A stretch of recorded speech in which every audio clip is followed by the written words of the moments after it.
Intel may make an offer to buy Broadcom, according to the Wall Street Journal. Well, here's a new wrinkle in Broadcom's quest to buy rival chipmaker Qualcomm. Intel might actually try to buy Broadcom Intel.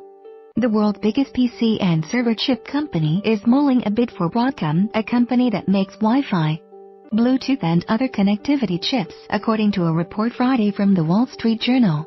The newspaper said Intel's worried about the power a combined Broadcom and Qualcomm would hold. In response, it could make an offer to buy Broadcom if it looks like Broadcom will succeed in its hostile bid for Qualcomm.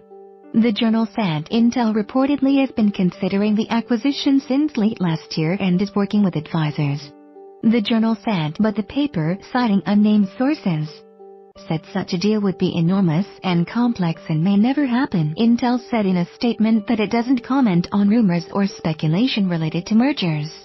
That being said, we have made important acquisitions over the past 30 months, including Mobileye and Altera, and our focus is on integrating those acquisitions and making them successful for our customers and shareholders, the company said.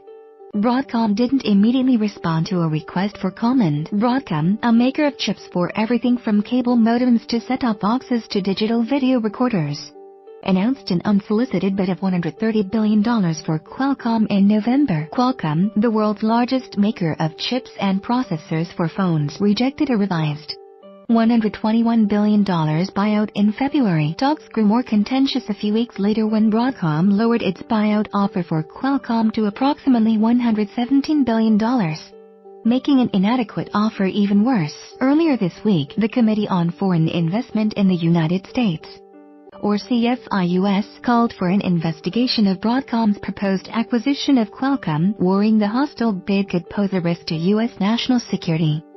CFIUS reviews mergers that could result in a foreign company controlling an American business.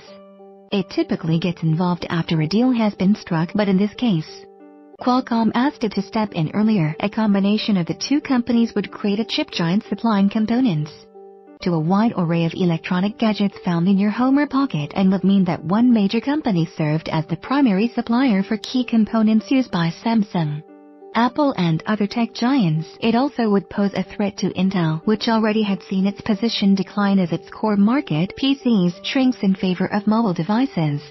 Intel has been making advancements in mobile devices, including supplying 4-gram chips for the newest iPhones. But it still lacks Qualcomm's might in the wireless market. The smartest stuff. Innovators are thinking up new ways to make you and the things around you smarter. Blockchain decoded. CNET looks at the tech powering Bitcoin and soon too a myriad of services that will change your life.